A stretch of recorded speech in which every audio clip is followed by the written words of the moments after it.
Rake da magani a gonar yaro. Assalamu alaikum wa rahmatullahi ta'ala barakatuhu. Barkanmu da sake saduwa da ku a cikin wani sabon bidiyo. Kamar yadda muke alƙawari cewa za mu dinga kawo muku muhimman abubuwa da rake take yi a cikin ɗan adam. Mun yi bidiyo na ɗaya, na biyu, na uku, yanzu za mu ci gaba bidiyo na huɗu kenan insha Allahu a cikin wannan bayanin na amfanin rake a jikin ɗan adam. Rake tana da matuƙar muhimmanci sosai a jikin ɗan adam kamar yadda masu bincike suka tabbatar.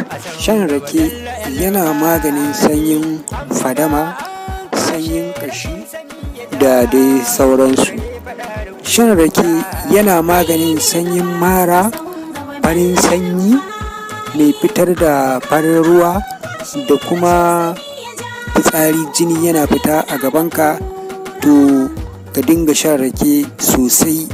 Insha Allahu za ka samu sauƙi dangane da wannan matsalar in Allah ya so ya yarda. Mun gode da ziyartar wannan channel ɗin namu mai suna M Sani Sufi TV. Muna roƙon ku danna mana subscribe sannan ku danna alamar ƙararrawa domin samun sababbin shirye-shiryen mu da zarar mun ɗora. Mun gode, sai an jima.